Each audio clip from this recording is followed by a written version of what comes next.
अब आज के इस वीडियो में विद्यार्थी त्रिकोणमितीय फलनों के आलेख बनाना और उनके गुणों के बारे में सीखेंगे। तो सबसे पहले चर्चा कर लेते हैं त्रिकोणमितीय फलनों के प्रांत और परिसर की। तो जैसा कि हम त्रिकोणमितीय अनुपातों के नाम के बारे में जानते हैं कि ये अनुपात 6 अनुपातों में परिभाषित होते हैं: साइन, कॉस, टेन, कॉट, सेक, सेक और कॉसेक या कॉसेक और सेक। तो साइन एक्स का प्रांत आर यानी वास्तविक संख्याओं के लिए, वास्तविक मानों के लिए, जो इसका परिसर होता है वो -1 से 1 के बीच होता है। और ये जो अंतराल दिया गया है क्लोज्ड, बंद अंतराल दिया गया है, अर्थात -1 और 1 इसमें शामिल है। अभी यहाँ पर आर प्रांत का तात्पर्य है एक्स के विभिन्न मान, अर्थात एक्स क्या यहाँ पे कोण है और यह कोण हम पूरे चतुर्थांश में कोई भी ले सकते हैं। जैसा कि आपने पीछे सीखा है कि जब आप चतुर्थांश में कोण बनाते हैं तो 0 से लेकर वो 360 अंश के मध्य होता है और इस अंशों के मान को आप रेडियन में अर्थात पाई में भी कन्वर्ट कर लेते हैं। तो हम कहते हैं x जो है 0 से 2 पाई के बीच में बिलोंग कर रहा है। लेकिन क्या 360 अंश से बड़ा कोण नहीं होता है? तो हम ये अध्ययन कर चुके हैं कि कोण चाहे वो धनात्मक हो चाहे वो ऋणात्मक हो, अर्थात 0 से छोटे अनंत तक हो सकते हैं और 0 से बड़े भी अनंत तक हो सकते हैं। यह बात अलग है कि ये समस्त कोण उसी चतुर्थांश में दर्शाए जा सकते हैं। तो इस प्रकार चतुर्थांश में दर्शाए जाने वाले कोणों के लिए जो x के मान हैं वो r होते हैं, अर्थात इनका विस्तार -∞ से +∞ की ओर होता है और प्रत्येक दशा में जो साइन की वैल्यू होगी वो -1 से 1 के बीच में ही होगी। इसी प्रकार कॉस में x का जो प्रांत होता है वो r होता है और जो इसका परिसर होता है -1 से 1 के बीच में होता है, अर्थात कॉस थीटा का मान भी -1 और 1 के बीच में ही होता है, न तो -1 से कम होगा और न ही +1 से अधिक होगा। टेन की टेबल विद्यार्थियों ने जब सीखी थी तो वहां देखा था ये साइन बटे कॉस होता है। तो जब हम किसी संख्या में 0 का भाग लगाते हैं तो वह अपरिभाषित हो जाता है। तो साइन बटे कॉस जब हमने किया था 1/0 साइन 90 बटे कॉस 90, तो 1/0 करने पर वो क्या हो जाता है? अपरिभाषित हो जाता है। तो इसीलिए ये क्या कह रहा है कि 2n + 1 π/2 क्या होना चाहिए? x नहीं होना चाहिए, यानी x की वैल्यू tan के लिए ये नहीं होनी चाहिए। 2n + 1 का मतलब हो गया विषम, किसी विषम संख्या × π/2, तो विषम π/2 नहीं होना चाहिए। n यहाँ के क्या बताया गया? इंटीजर बताया गया है, कोई एक पूर्णांक है। तो अब x बिलोंग r होगा, किंतु ये छोड़ करके क्या यहाँ पर जो विषम π/2 है, विषम π/2 का मतलब क्या हो गया कि जैसे 1 π/2 है ना, 3 π/2, 5 π/2, 7 π/2 या -1 π/2, -3 π/2, इस प्रकार के यहाँ पर नहीं होने चाहिए। वहाँ पर tan क्या हो जाएगा? अपरिभाषित हो जाएगा और जो इसके रिजल्ट आएंगे वो रियल आएंगे, वास्तविक आएंगे, क्योंकि जो tan की वैल्यू जो होती है वो क्या होती है? अनंत तक होती है। इसी प्रकार कॉट क्या हो जाता है? n पाई पर जो है कॉट जो तुम्हारा निगेटिव हो जाता है और इसका भी परिसर r हो जाता है। कॉसेक में क्या होना चाहिए? x is not equal to n pi cosec में भी नहीं होना चाहिए, अर्थात कॉट और कॉसेक में n पाई वैलिड नहीं है और इसका जो परिसर होता है ये क्या होता है? r से -1 और 1 को निकाल दो, बाकी सारा कुछ, ठीक है ना। और ये ओपन इंटरवल है। ओपन इंटरवल का तात्पर्य है -1 और 1 सम्मिलित नहीं किए जाएंगे और इसके बीच की सभी संख्याएं सम्मिलित की जाएंगी। इसी प्रकार सेक में भी यही कहानी है कि सेक जो है वो tan जैसा है कि इसका जो प्रांत है वो ये नहीं होना चाहिए 2n+1 π/2, और इसका जो परिसर होगा वो कौशिक के परिसर के बराबर होगा। तो इस प्रकार हमने देखा tan और cot का परिसर एक जैसा, tan और sec का प्रांत एक जैसा, cot और कौशिक का प्रांत एक जैसा, ठीक है ना, और कौशिक और sec का परिसर एक जैसा। तो ये टेबल विद्यार्थियों के लिए बहुत ही महत्वपूर्ण है। इसे सीखने का पूरा प्रयास करें। यदि आपको नहीं समझ में आता है तो आप अपनी कक्षा में अध्यापक से इसकी चर्चा अवश्य करें और इसको समझें। अब चलते हैं, हम सीखेंगे त्रिकोणमितीय फलनों के ग्राफ। तो इसके लिए सबसे पहले विद्यार्थी देखेंगे y बराबर साइन x का ग्राफ। ये विद्यार्थियों को सामने फिगर में दिखाया जा रहा है, ये y बराबर साइन x।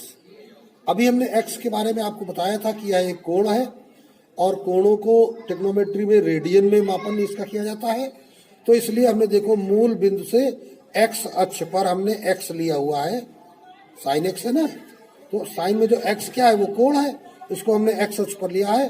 तो ये देखो 0, ये पाई और ये 2 पाई माने 360 अंश। इसी प्रकार निगेटिव में आगे उल्टा अगर हम चलेंगे तो -पाई -2 पाई, ठीक है।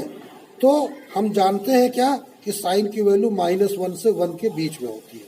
साइन 0 की वैल्यू 0, साइन π/2 की वैल्यू 1, साइन 180 की वैल्यू फिर 0, साइन 270 की वैल्यू -1, फिर साइन 360 की वैल्यू 0, ठीक है। तो इस प्रकार जो साइन होता है, जिसके बारे में तुमको कुछ ऐसे चतुर्थांश खींचकर सिखाया गया था कि साइन 0 की वैल्यू कितनी है 0, और फिर साइन 90 की वैल्यू कितनी हो गई 1, अर्थात ये वैल्यू कहां से 0 से 1 की ओर बढ़ी। क्या हुआ, 0 से 1 की ओर बढ़ी। और फिर आगे जब बढ़ेंगे तो साइन 180 की वैल्यू फिर 0 आ जाती है। फिर जब हम आगे बढ़ते हैं तो साइन 270 की वैल्यू ये -1 हो जाता है। फिर जब आगे बढ़ते हैं साइन 360 की वैल्यू फिर 0 हो जाती है। तो इस प्रकार हम साइन की वैल्यू देखते हैं क्या है, +1 और -1 के बीच में रहती है। यहाँ पर 0 या 360 पर या फिर यहाँ पाई पर, इन दोनों जगहों पर साइन की वैल्यू क्या रहती है 0 होती है। तो अभी हमने देखा क्या कि साइन की वैल्यू पहले चतुर्थांश में 0 से 1 तक बढ़ी, दूसरे चतुर्थांश में 1 से 0 तक घटी, तीसरे चतुर्थांश में 0 से -1 तक घटी, और चौथे चतुर्थांश में -1 से 0 की ओर बढ़ी। तो इस प्रकार हमने देखा कि पहले और चौथे चतुर्थांश में ये वैल्यू बढ़ी है और दूसरे और तीसरे चतुर्थांश में क्रमशः ये वैल्यू घटती चली गई है। तो ये तो चतुर्थांश में समझा। अब इसी चतुर्थांश को जब हम इस आलेख पर देखते हैं तो अभी हमने क्या कहा 0 से पाई तक बढ़ी, तो देखो 0 से पाई तक ग्राफ क्या है, ऊंचाई पा रहा है। फिर 0 से π/2 सॉरी, अब π/2 से पाई तक घटी है, तो देखो π/2 यहाँ पे था, π/2 से पाई तक घटी है। फिर क्या है, फिर भी घटती चली जा रही, कहाँ 3π/2 तक, और फिर इसके बाद बढ़ना चालू हो गई। तो इस प्रकार ये चक्र जो है इस प्रकार ऐसे ऐसे बनता चला जाता है। इसी प्रकार ये चक्र निरंतर विपरीत दिशा में भी होता है। तो ये आपका y बराबर साइन x का ग्राफ है। आगे चलते हैं, अब देखेंगे y बराबर कॉस x का ग्राफ। अब इसी प्रकार देखते हैं y बराबर कॉस x का ग्राफ। तो कॉस x में जब हम x की भिन्न भिन्न वैल्यू रखते हैं, जब हमने x बराबर 0 रखा तो कॉस 0 की वैल्यू हम जानते हैं कि 1 होती है। तो ये देखो 0 पर 1 वैल्यू, अर्थात ग्राफ का जो पॉइंट है 0,1 पर है, यहाँ पर है। अब cos 0 से हम बढ़ेंगे किधर, π/2 की ओर, cos π/2 की वैल्यू 0 हो जाती है।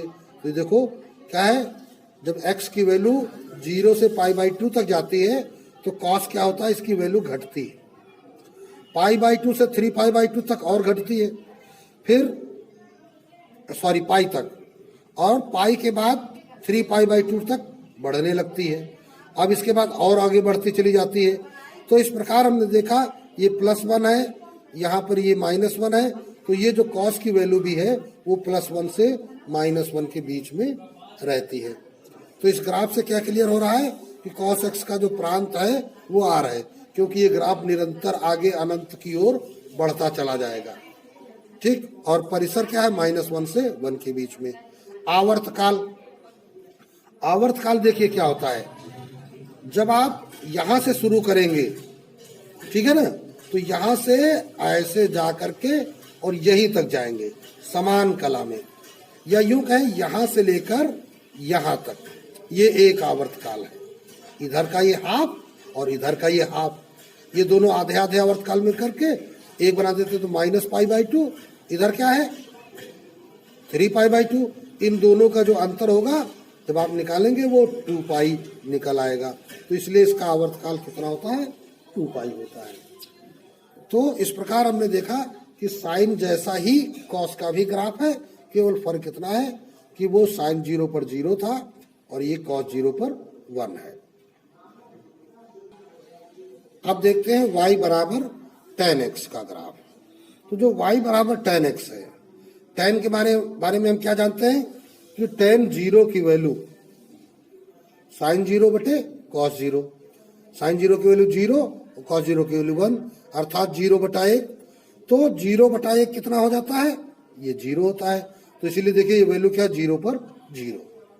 फिर बढ़ते हैं π/2 पर, π/2 पर ये वैल्यू अनंत हो जाती है। तो ये ग्राफ देखिए कैसे गया, ऐसे जाकर के π/2 के सामने नहीं जा रहा है, ये अनंत की ओर चला जा रहा है, अनंत ऊंचाई की ओर अग्रसर है। ये π/2 के सामने बिल्कुल नहीं आएगा, क्योंकि अगर इसके सामने आ जाएगा तो π/2 की वैल्यू निकल आएगी, और π/2 की वैल्यू क्या होती है, अनंत होती है।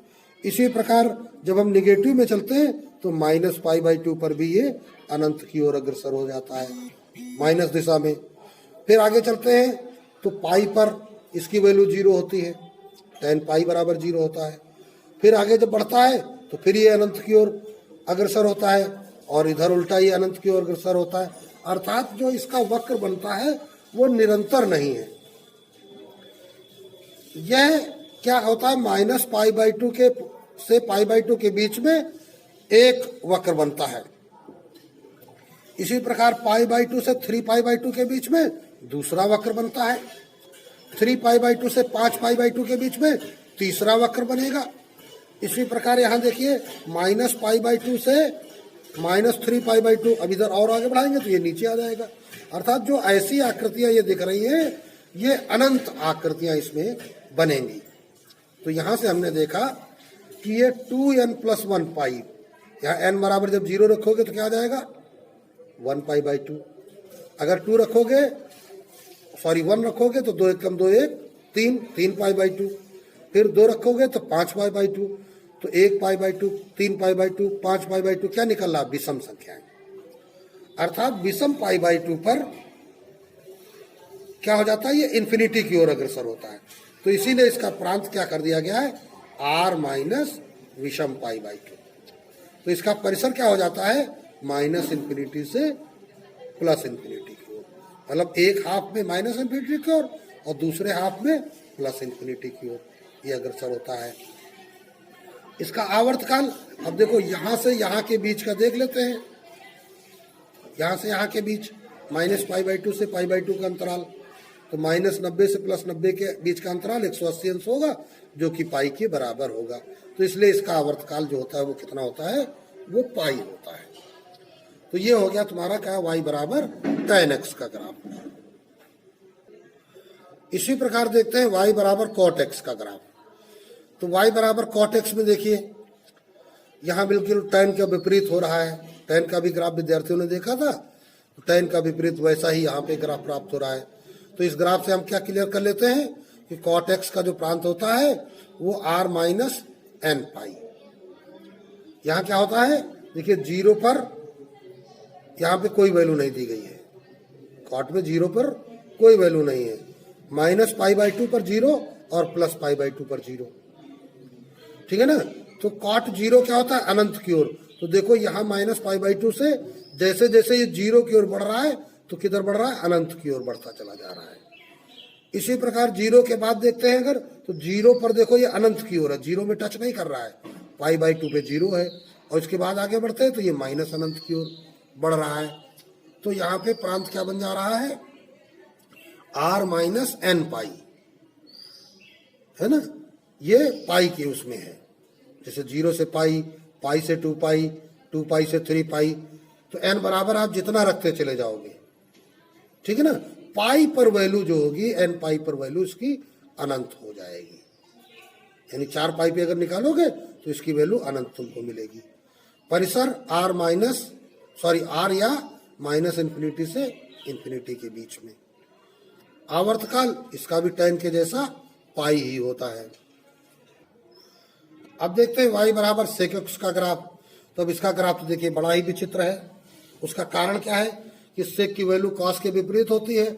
जब हमने देखा कि cos 60 की वैल्यू कितनी होती है, 1/2, है ना, तो sec 60 की वैल्यू कितनी हो जाती है, 2 हो जाती है, 1/2 का व्युत्क्रम, अर्थात एक से अधिक वैल्यू। cos में हमने देखा था वैल्यू क्या होती थी, -1 से +1 के बीच में, और जबकि यहाँ पर क्या है और अधिक चीज है।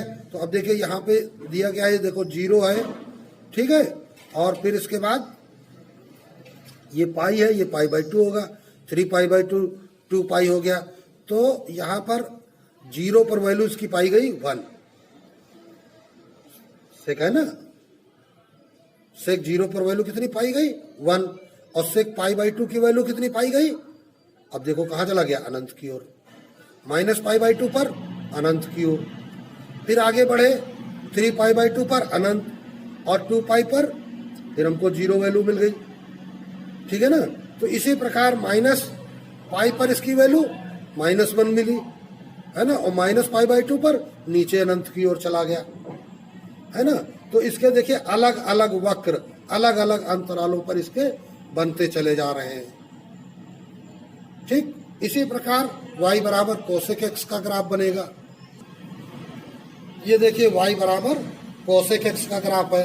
अभी जैसा हमने सेक का देखा था वैसा ही ग्राफ है, केवल अंतराल थोड़ा थोड़ा इनका बदल गया है। तो y बराबर कोसेक x के ग्राफ में जो इनका प्रांत होगा वो r माइनस एन पाई होगा।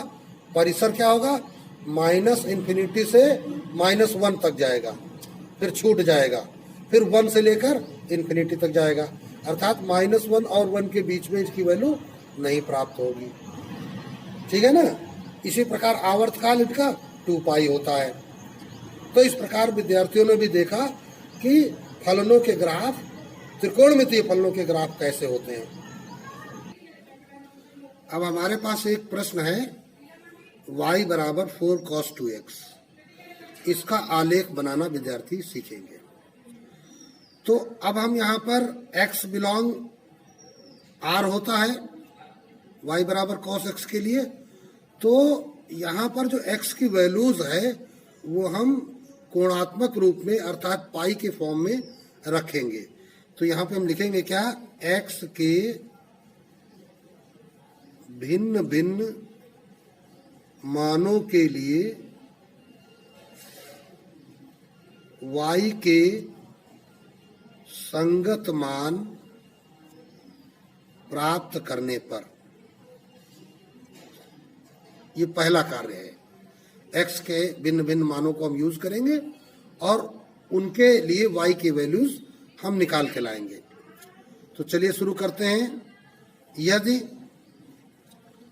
x बराबर 0, तो x बराबर 0, तो y बराबर 4 cos 2 इंटू 0, तो cos 0 हो जाएगा, और cos 0 की वैल्यू 4 cos 0 अंश बराबर cos 0 का मान 1, तो 4 इंटू 1, तो बराबर आ गई वैल्यू 4। फिर आगे चलते हैं, x बराबर हमने लिया पाई/4, तो y बराबर 4 cos 2 इंटू पाई/4, तो 2 दूनी 4 कट जाएगा, cos पाई/2 अर्थात cos 90, और cos 90 की वैल्यू क्या होती है 1, तो 4 इंटू 1, सॉरी cos 90 की वैल्यू होती है 0, 4 इंटू 0, तो ये वैल्यू कितनी आ गई, 0 आ गई। इसी प्रकार x बराबर अगर हम पाई बाई 2 ले लेते हैं, तो y बराबर 4 cos 2 इंटू पाई बाई 2, तो ये 2 कट गया, तो 4 cos, इसको क्या कह सकते हो, 180 अंश कह सकते हो पाई को, और 180 अंश की वैल्यू क्या होती है, ये -1 हो जाती है, तो ये आ जाती है -4। तो अब चलते हैं, यदि x बराबर हम आ जाएं 3 पाई बाई 2, 3 पाई बाई 4 कर दो,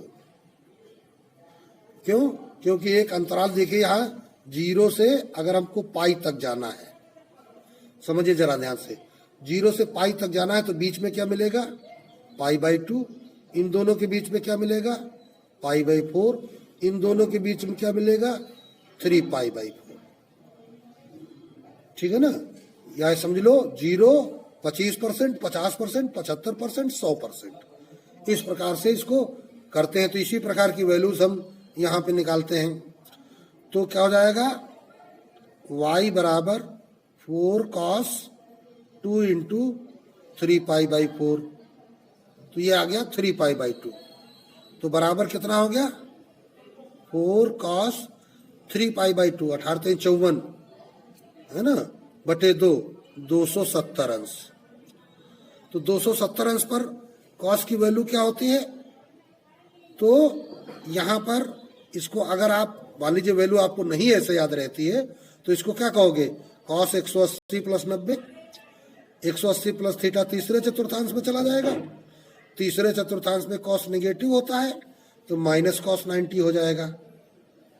तो माइनस cos 90 होने पर आप cos 90 की वैल्यू, तो ये वैल्यू हो जाएगी आपकी 0, तो ये बन गया 4 इंटू 0 बराबर 0। तो इस प्रकार ये वैल्यू आपकी आ जाती है 0। अगर हम x बराबर पाई लेंगे तो y बराबर 4 cos 2 पाई, तो 2 पाई कितना होता है, 360 अंश, तो इसको हम 4 cos 360 लिख दो, चाहे 0 अंश, जो cos 0 की होती है वही इसकी वैल्यू होती है, तो ये हो जाएगी 4 इंटू 1 बराबर 4। तो इस प्रकार हमने देखा 4 से 0, 0 से -4, -4 से 0, 0 से 4, तो इस प्रकार हमको ये एक अंतराल यहाँ पर मिल जाता है। तो इसी का हम ग्राफ बना लेते हैं। तो चलिए आगे ग्राफ बनाते हैं। तो इसके लिए क्या करना होगा, एक हमने ये लाइन खींची जिसको हम x अक्ष बोलेंगे, और ये हमारा लंबवत y अक्ष हो गया, और चूंकि हमने अंतराल अभी देखा 4 से लेकर -4, तो 4 हमने इस पॉइंट को कहा, ये 0 से इतनी दूरी, तो ये कितना हो जाएगा, 2 हो जाएगा, और ये हो गया 3 का बिंदु, और ये हो गया 1 का। तो इसी प्रकार उतनी ही ऊंचाई पर 4 वाला बिंदु ये रखेंगे, तो ये हो गया 2, ये हो गया 1, ये हो गया, तो ये -4 और ये +4। फिर आधार आते हैं, ये हमारा मूल बिंदु 0 है। अब इसके बाद यहाँ पे हमने वैल्यू क्या क्या ली है, पाई बाई 4, पाई बाई 2, जिसको हम 2 पाई बाई 4 भी कह सकते हैं, तो हमने इतना ले लिया, ये है तुम्हारा पाई बाई 4। फिर उतनी ही दूर आगे बढ़े तो क्या मिल गया, पाई बाई 2। फिर उतना ही आगे मिले तो 3 पाई बाई 4। फिर उतना ही आगे बढ़े तो कहाँ पहुँच गए, पाई पे पहुँच गए। तो ये 0 से पाई हमने यहाँ पर ले लिया। अभी हमने ग्राफ में देखा क्या था कि ये 4 से 0 पर आ गया, तो 4 से 0 पर आ गया, ठीक है ना। फिर 0 से -4, 0 से -4 कहाँ पे, यहाँ पे बिंदु आ जाओ, इसके सामने हम रख लेते हैं। फिर -4 से 0 पर, और फिर 0 से 4 पर, ये 4 ऊंचाई पर ये बिंदु रख लिया इस पाई के सामने। तो देखिए ग्राफ जो बन रहा है वो कैसा बन रहा है, ये ऐसे जा रहा, देखो 0 पे पहुंच गया, और यहाँ से ये टर्न हो गया, और ये फिर ऐसे जा रहा है, और फिर ये ऐसे इसी प्रकार ये टर्न होके ये कहाँ पर आएगा, इसी के बाद ये पाई के बाद क्या हो जाएगा, 3 पाई बाई 4 है, ये पाई है, ये 5 पाई बाई 4 हो जाएगा। इसको हम ऐसे भी कह सकते हैं 0, 1 pi by 4, 2 pi by 4, 3 pi by 4, 4π/4, 5π/4, आगे फिर अगला 6π/4, इस प्रकार आपको मिलता चला जाएगा। तो ये यहाँ पर अधिकतम ऊंचाई में आ गया। तो इसी प्रकार निगेटिव में क्या होगा, ये इधर -π/4, ठीक है। फिर अगला पॉइंट क्या हो जाएगा, ये -π/2, फिर अगला क्या पॉइंट होगा, -3π/4, फिर अगला क्या होगा, ये पॉइंट -π हो जाएगा। तो यहाँ का ग्राफ कैसे जाएगा, ये इस प्रकार यहाँ पे ये ऐसे झुकता हुआ, और यहाँ पे ये आ जाएगा ये इस सामने, तो यहाँ से ये ऐसे ये, और इस ऊंचाई पे यहाँ पे पहुंच जाएगा। तो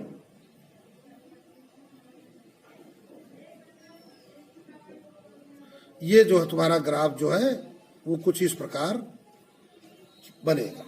तो ये आपका ग्राफ बन जाता है, क्या बन जाता है, y बराबर 4 cos 2x का ग्राफ। तो इस प्रकार हम क्या करेंगे, इन मानों को ग्राफ पेपर पर दर्शाने पर, ठीक, तो अब हमें क्या हो जाता है, y बराबर 4 cos 2x का ग्राफ प्राप्त हो जाता है। तो इस प्रकार हम ग्राफ प्राप्त कर लेते हैं। अभी हमने x की जो वैल्यूज रखी थी, पॉजिटिव वैल्यू रखी थी, तो पॉजिटिव वाला बना था, उसी लय को देखते हुए हमने निगेटिव ग्राफ बना दिया है। अब आप चाहो तो यहाँ x के निगेटिव मान अगर ये वाले रखोगे तो भी तुमको यही मान प्राप्त होंगे। अब इसी प्रकार एक दूसरा प्रश्न देख लेते हैं, y बराबर sin x/2, इसका ग्राफ खींचना है। तो फिर वही बात लिखेंगे, x के भिन्न भिन्न मानों के लिए प्राप्त y के संगत मान ज्ञात करने पर,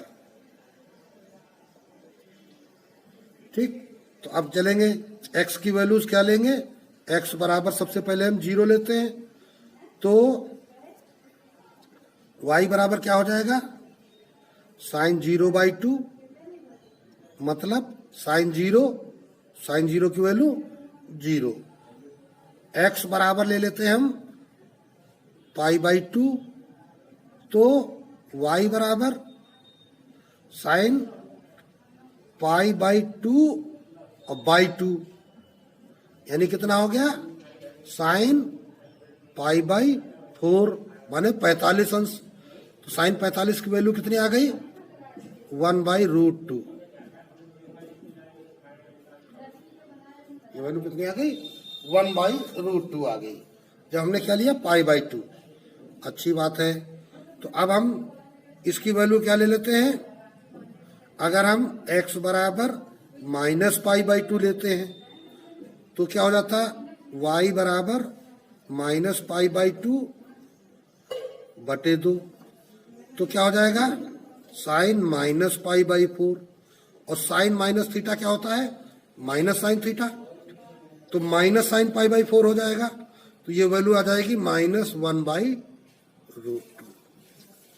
तो इसी प्रकार x बराबर अब की बार हम ले लेंगे पाई, तो y बराबर sin π/2, sin π/2 कितना हो गया, sin 90 हो गया।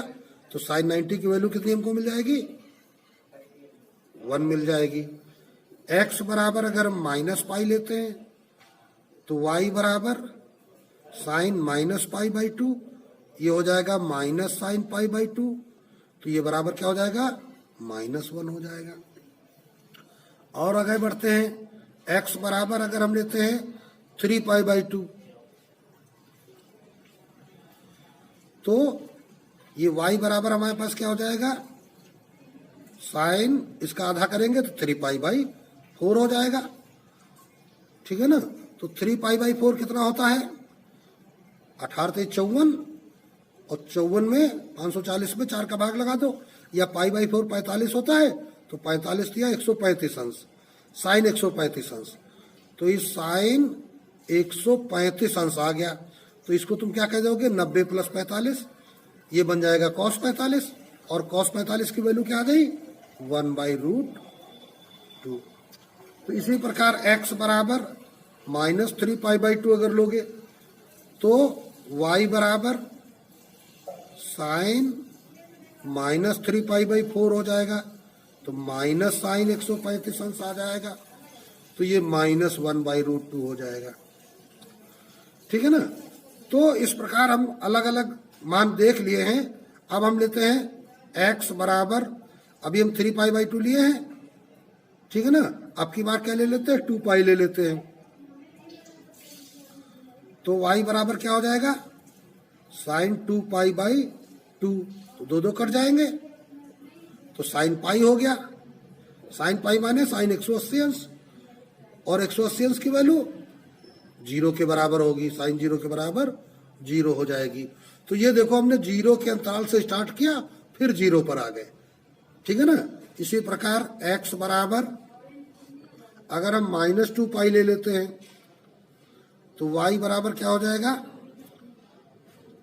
साइन -2π/2, तो माइनस साइन पाई हो जाएगा। अब साइन पाई की वैल्यू 0, और 0 का गुणा माइनस में करोगे तो 0 ही आएगा। 0 कभी निगेटिव नहीं होता है।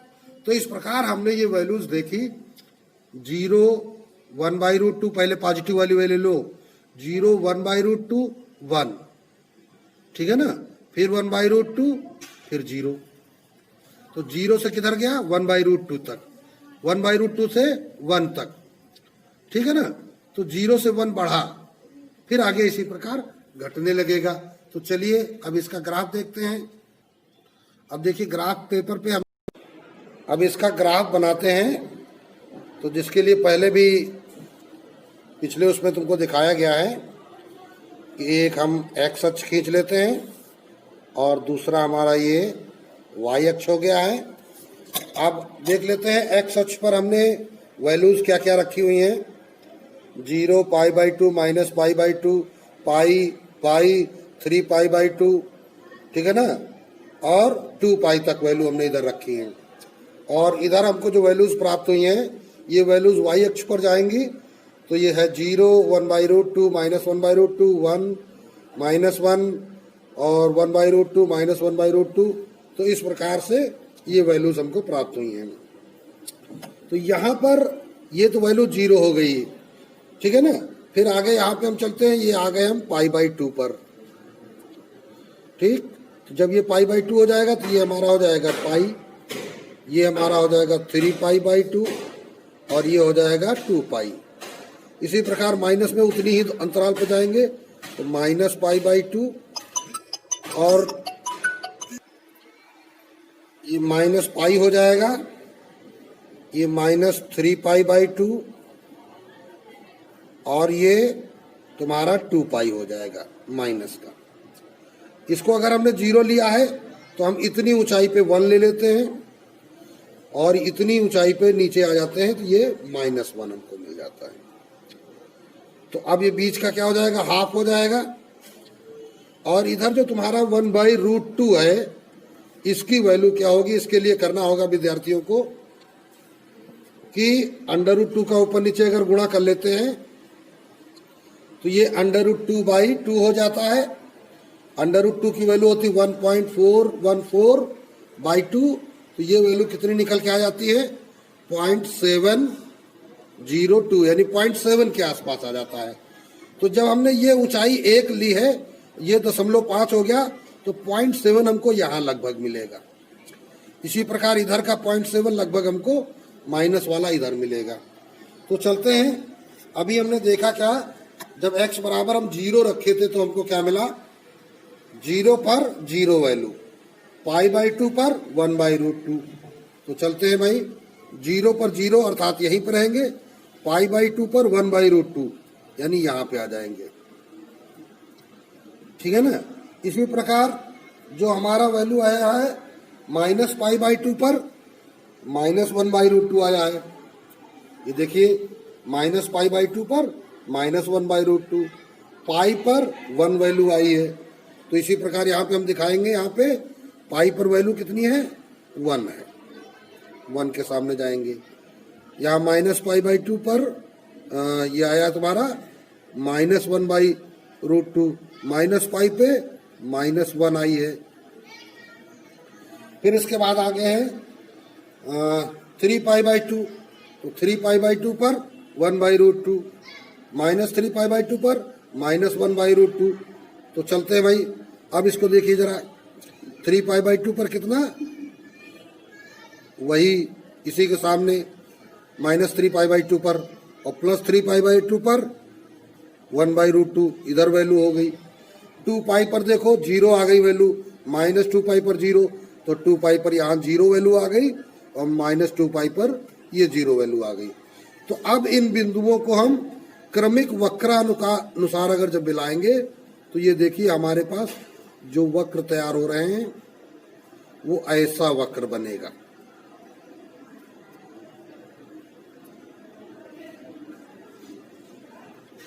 ठीक है ना, ये वक्र हमारा ऐसा बनेगा। तो इस प्रकार ये वक्र ऐसा ही बनता चला जाएगा। तो ये हमारा क्या आ गया, कौन सा वक्र आ गया, y बराबर sin x/2। ये हमारा जो है ग्राफ तैयार हो गया। तो इस प्रकार इसका हमने आलेख कंप्लीट कर लिया।